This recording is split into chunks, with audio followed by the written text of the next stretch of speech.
Hey, what's up, guys? Hey, you know what it is. Coming back with another reaction video. Hopefully you guys aren't getting bored of these. Hopefully, I mean, I know you guys aren't getting bored of these. They're fucking funny as shit. You know what I'm saying? This video is fuck. I don't even remember. Let's just jump right into it. What makes you happy? Life. I'm grateful for every day.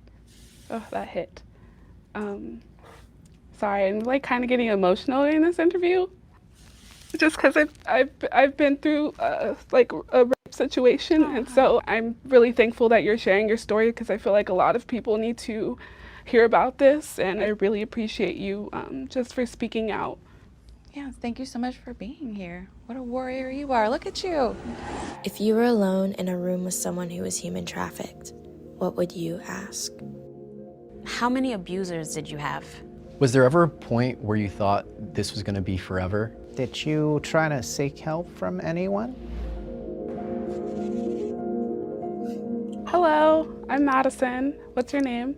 Damn. All right, guys. I just wanted That shit is hard. I just bro. wanted to apologize for the funny intro I just did because that was way. I did not know that, like, I forgot what video we were doing, and this is like way too serious for how funny I was being, bro. And I'm still kind of being funny. But like, all right, let's get back to the video. I'm Jay. It's nice to meet you, Madison. Nice to meet you. How did it happen?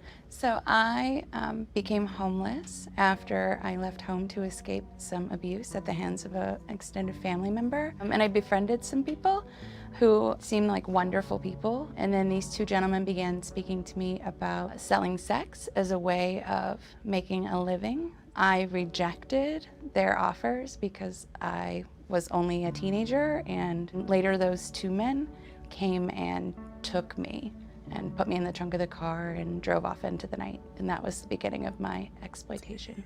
How old were you when this happened? Yes, I was 16 years old when I first was exploited, and then I wasn't able to get out of my trafficking experience until after I was 17. How many abusers did you have? Well, I had two main traffickers. And then as far as the people who purchased me, which would be the folks who abused me day in and day out, I had over 24,000 buyers. The age range of the men who bought me would be anywhere from their early 20s up into like elderly men. But the typical age of a buyer is a middle-aged white male, usually with a six-figure income. Of course. What kind of abuse did you endure during your time? I mean, there was really all kinds of abuse. There was, of course, sexual abuse, physical abuse, psychological abuse.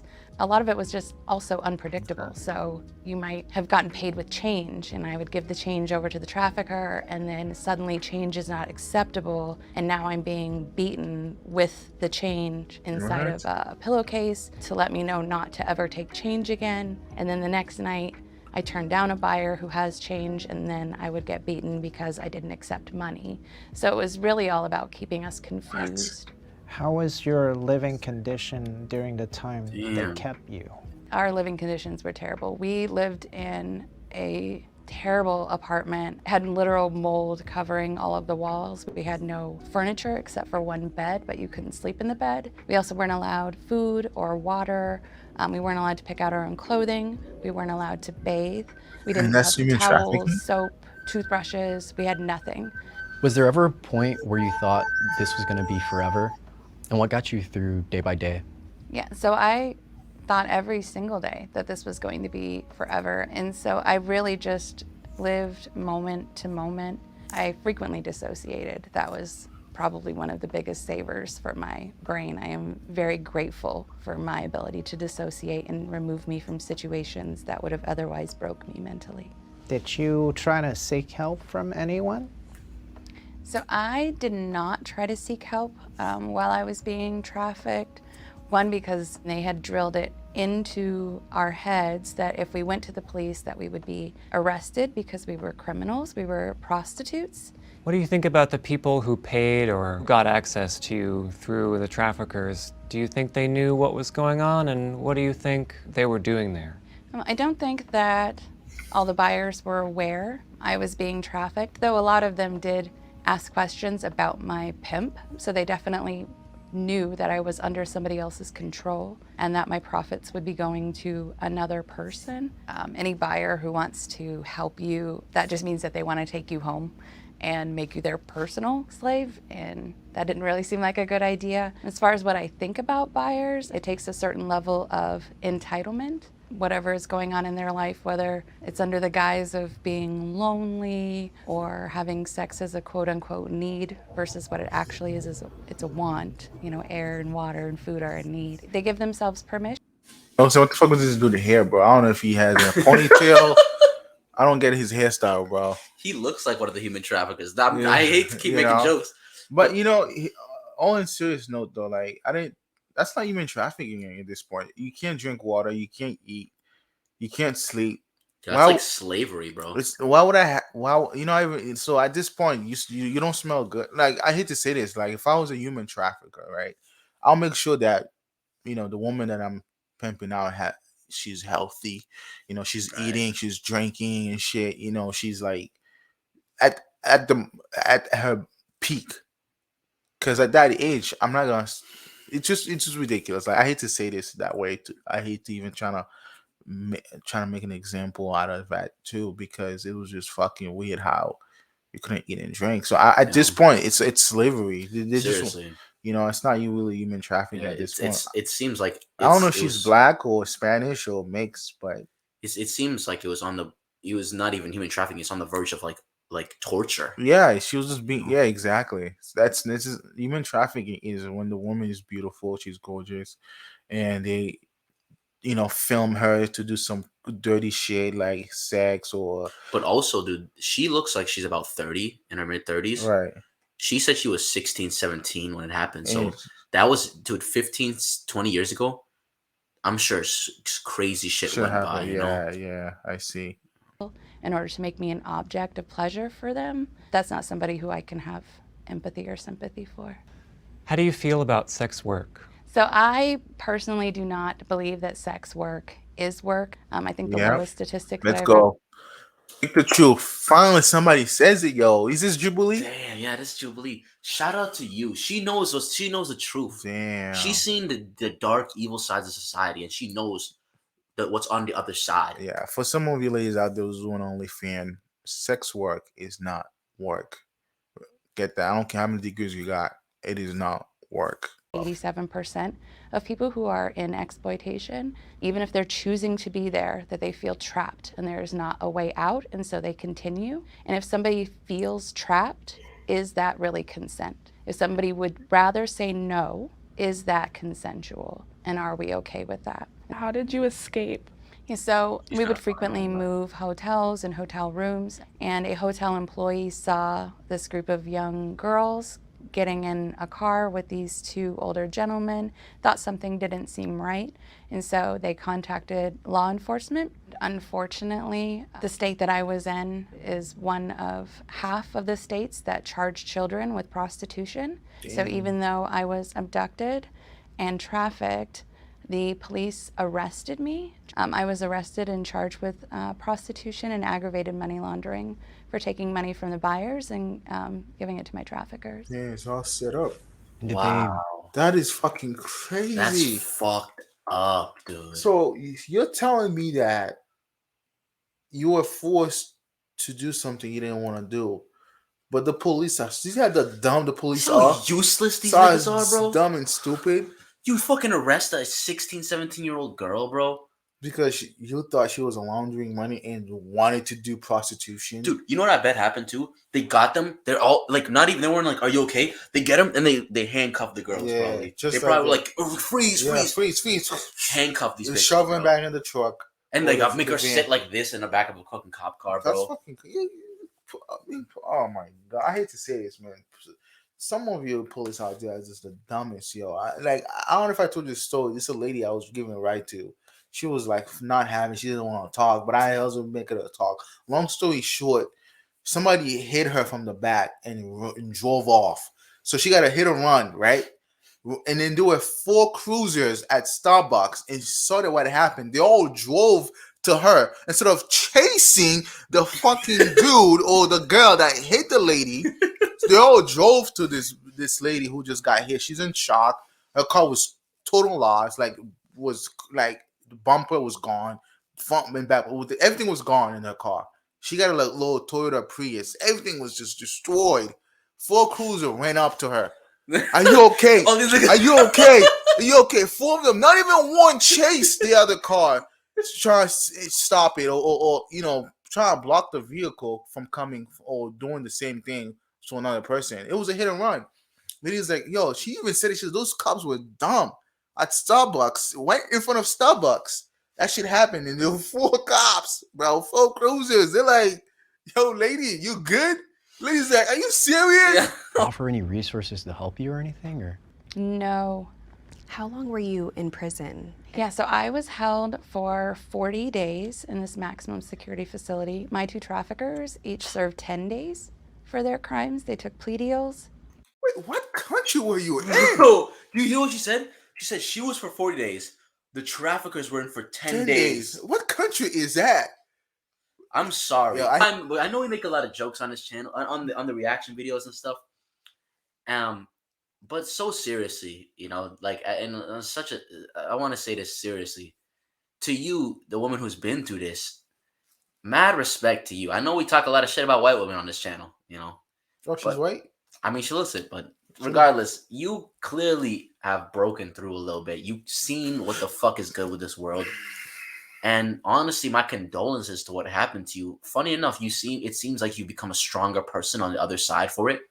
And I commend you, honestly, a lot for that. It takes a really strong-willed, strong-minded person to be able to get through that shit. And I know from firsthand experience, I know how unfair and how stupid the justice system can be and how blindly they can deliver justice.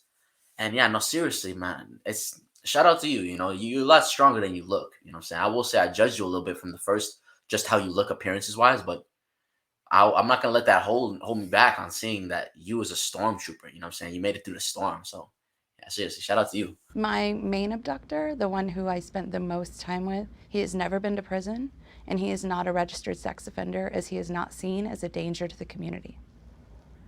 Oh What country are you in, lady? When What country you was that? returned and you were able to come home, how did your family and friends react or treat you? So my family didn't learn the true story about what had happened until after I learned the true story of what had happened, because this wasn't something that I recognized. When you're a child and you have traffickers that are painting the illusion that you're making choices, and then to be arrested, and then to be labeled and to serve time, all of those things told me that I was a perpetrator and not a victim.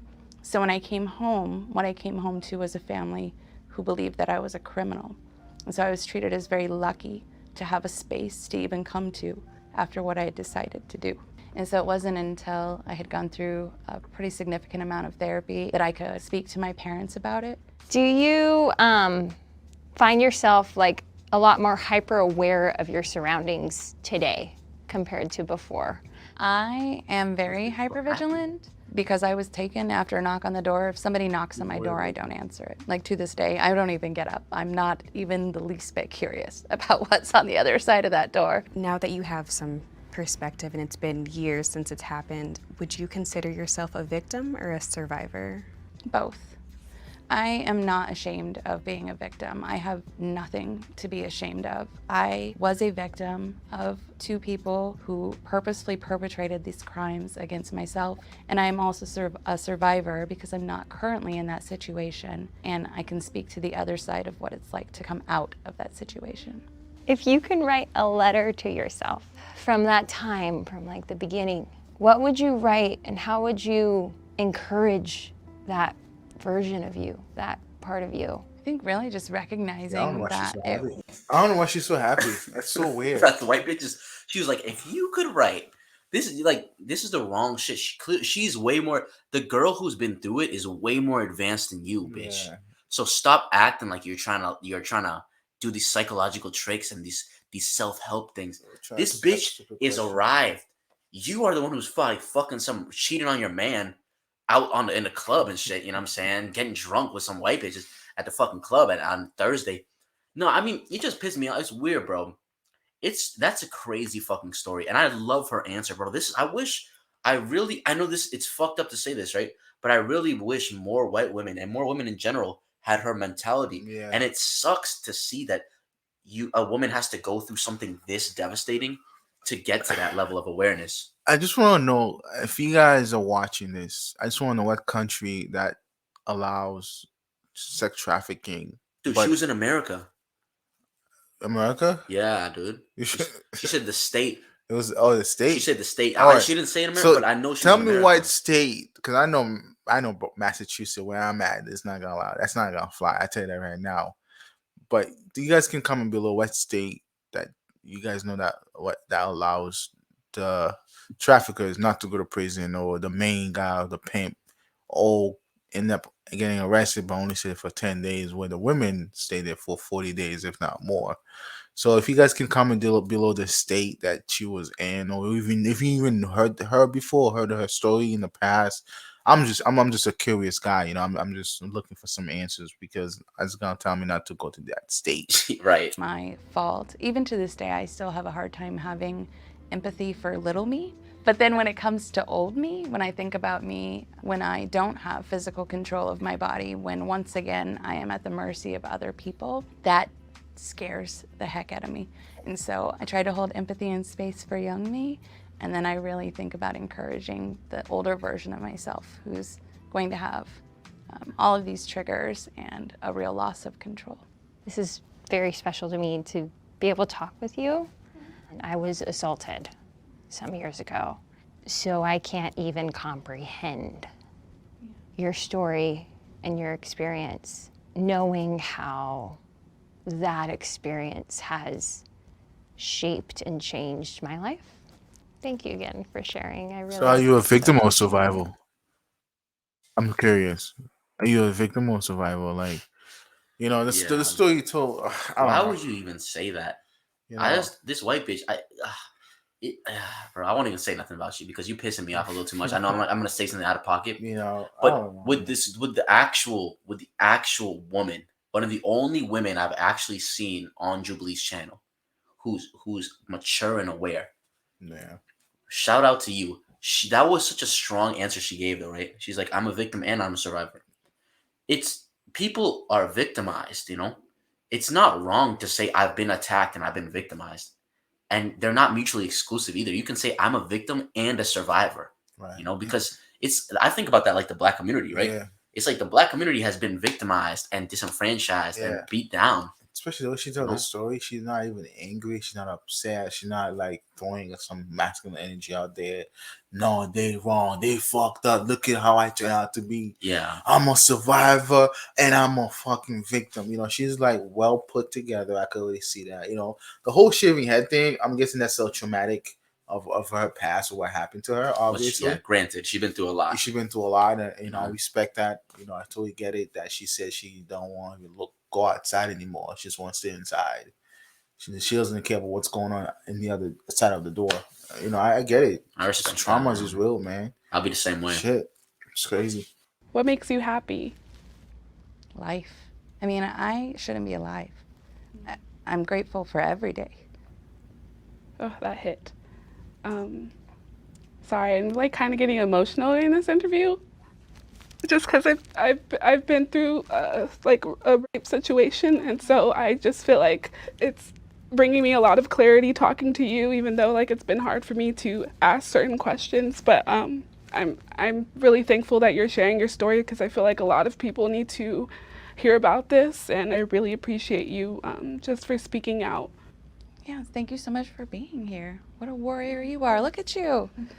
Thank you. What's your favorite part about life today? This is what we need. I know we mentioned it before in our previous podcast, that we need like every Black community to sit down and tell our story, to forgive, right? To forgive and move on from whatever bullshit that we went through in the past.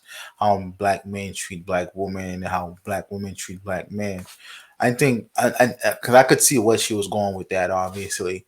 And we just need to be able to come together as a unity, as a community, where we can be able to tell each other stories and shit. I think that's a better way. It's like a therapeutic.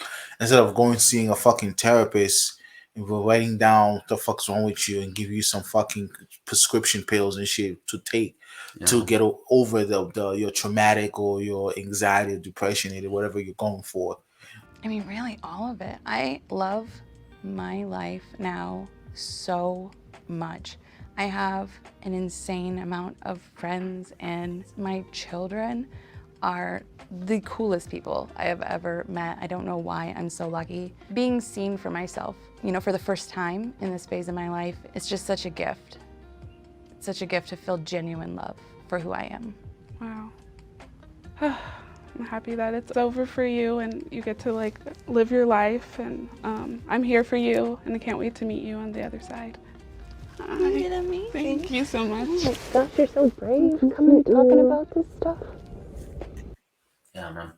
All in all, that was a good video. You know what I'm saying? I love one of our more serious videos for sure. But yeah, all in all, great video. Honestly, I have a lot of respect for that woman. I have a lot of respect for that woman. I really have nothing else to say. I don't know, bro. Any final thoughts? Man, it's a very sad story. I didn't know women go through that. You know what I'm saying? I'm actually surprised. She's a white woman, obviously. But I didn't know they go through some hard shit. Like I said, that's why I go for them next with the white men. How cuckoo they can be. Right. She's going in school, shooting up school, whipping bitches left and right, buying them off the fucking like a day in the stock market or in the fucking exchange market, whatever you want to call it, and shit. Like, you see niggas do that, we don't do that shit. We ain't got time for that. Yeah. I'm gonna be honest with you, yo. Shit was real, man. She's a real story, man. It's crazy. Yeah, I mean, hopefully that doesn't happen to any of the black females. Yeah, I would hate I'll that. say this, to all our female viewers and listeners out there. Be very careful who you associate with yourself with. Be very careful who you make yourself open to, especially men. Yeah. I'm not telling you to go out here and be afraid of all men, but I am telling you to be cautious and aware of all men, because men are capable of a lot of destructive things, like this video shows. And so because they're weak. That's what when men are weak, they're the most dangerous. Right. That's that's a quote. That's a clip right there. But yeah, thank you guys for watching. Let us know any other videos you want us to do. Maybe a little more serious, short version, short form content like this you might want us to do in the comments down below. Like, share, comment, and subscribe. Yeah. Without further ado, DU.